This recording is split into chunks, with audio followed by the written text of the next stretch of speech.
You all know him. You all love him. We got Chase Brown here. I mean, he's the pride of Canada. He's doing it all. Every single Sunday, you turn the TV on, this guy's scoring a touchdown. So we're going to go back here again, talk to some of the Canadian youth out there.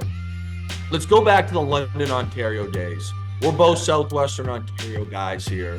When you were playing, when you're a youngster, the first year you started playing football, you and your twin brother, what got you into it? Like, were you more like, hey, loved football, or was it you kind of fell into it? Why did you originally play football, and how old were you in London? Yeah, so we started playing when we were like 9. Our dad played and signed us up for flag football, and that's kind of how we got into it. So we kind of fell into it. I believe my brother was coaching like the very young team when you and your brother were in like 9th grade. And I remember going to a practice. I was still in the league, and one of the coaches there were like, man, you see those two brothers over there? Those are the Brown twins. They're going to be in the NFL one day. And I remember being like, bro, I've been here for 2 minutes. Relax. Like, who are these guys? Yeah. Fast forward 10 years, I'm like, holy smokes, I'm tuning in every Sunday, and you guys are balling. I mean, even back then, I couldn't even predict where I would have ended up. Like, everything kind of fell in place for my brother and I, no way. So you're playing in high school at London South Collegiate Institute. You're playing for the London Junior Mustangs. Yeah. You and your brother, you guys are balling out. You then go down to Braden. Was it your junior year? Junior year of high school, yeah. So for the Canadians out there that don't go, it's grade 11. Can you kind of let Canadians know what the big adjustments were there on and off the field? Yeah, so first of all, for my brother and I, the biggest adjustments were in the classroom. We weren't taking the right classes in Canada, pretty much. So, like, I think that's the main thing. Like, make sure you're taking the right classes. So if any, like, younger Canadian kids do make the move transition down to the States, like, that transition's so much easier. And then when it came to football, I'm like, damn, like, these guys are freaking, like, cracking off each other. Like, they were the pads were popping, like, dudes were flying around and making plays. I mean, we won a couple state championships. It was a 1A. It's all good. 1A state champ, but, like, you know what I mean? It's still pretty cool to, you know, be able to go down there and make an impact. And yeah, that's kind of make an impact. Don't you have a rushing record there? Don't think I have a couple. You're being modest right now. Yeah, I got a couple rushing records down there. It or one or two. I don't know what they entail, but I know I got the single season rushing record unless somebody beat that. But no, I believe it still stands. Out of nowhere, Western Michigan was like, yeah, we're gonna offer you. I'm like, oh yeah, let's go. And they had a flight school.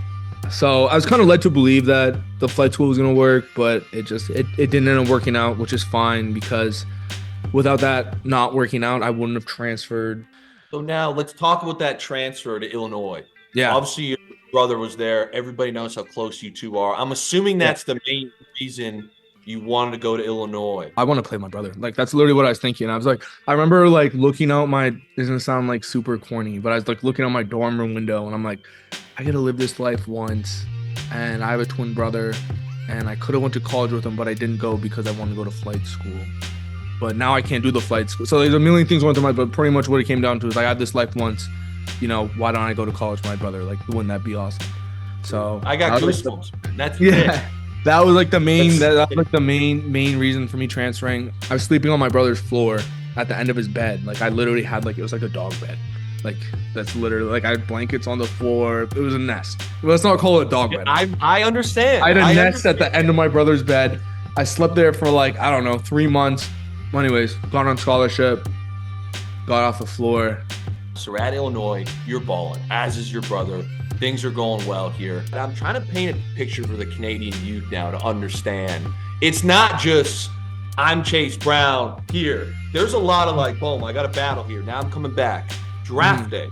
We have all these people at this freaking party, bro. And I'm like, I'm sitting there, my heart's freaking beating on my chest. Those were probably the longest days of my life, man. I'm like, or longest minutes of my life. I'm going through, as every pick and name comes in, I'm like, damn. Wake up the next day and they want to, like, film us getting drafted. I'm pissed. Like, I'm happy for my brother, but for myself, I'm like, damn, dude. Like, it's kind of embarrassing a little bit. Like, I was embarrassed. Like, I didn't get picked. All these people here. When I finally got the call from Cincinnati, Coach Taylor, dude, I just, like, I just started crying. Like, I'm like, damn. Like, I was so stressed, bro. It was like that was just relief. I was grateful for that call, and who cares? Like, Dude, I got goosebumps. When I really think about it, like, it doesn't even matter where you get picked, bro.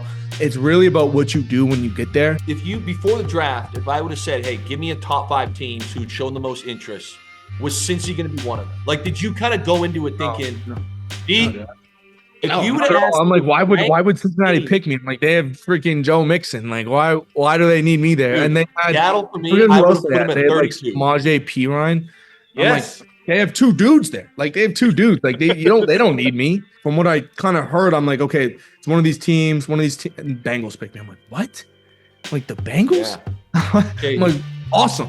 Awesome. Perfect place. Chase, that was kind of everything you said today, and correct me if I'm wrong here, but for the youth that are going to see this in Canada, this is what I'd like them to take from this combo. When you turn on the television next Sunday and you watch Chase Brown balling, which he's done all year, it was never just, I'm going to the league. It was, hey, I'm moving down to Florida. Hey, I got to compete here. Okay, I went to Western Michigan, and now pull the wool over my eyes, weren't clear, the flight school thing. Hey, I got one life. I'm going to Illinois. I'm going to play with my brother. I got to sit out here there. I'm sleeping on the floor. This is what I hope that the Canadian kids can understand. I'm trying to get recruited. I've got $25 in my TD account. $13 of it is going to some unknown website with a hope and a prayer. And that's how it is for us. And I wouldn't want it any other way now.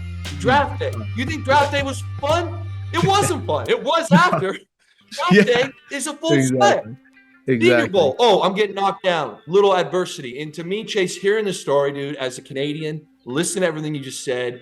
It's the most inspiring thing because it's not as easy for us coming from London, Ontario. But now you're reaping the fruits of that. You got the characteristics. You got the adversity. You've pushed through it. I'm sure more will come. But you know it. And that, to me, you can see it in the way you play on the field. I can see it on Sundays. And I couldn't be more proud to say, like, yo, this dude's Canadian every time I'm on TSN. Because you can see in the way you play, dude. So I, again, as an ex-Canadian NFLer, as a TSN guy, I want to be respectful of your time. I just want to say thank you and keep balling. And I hope that the kids, dude, I grew up watching you play. Like, I watched you play with freaking Russell Wilson and doing your thing. So it's just funny how everything comes full circle. Yeah, it's been awesome, man.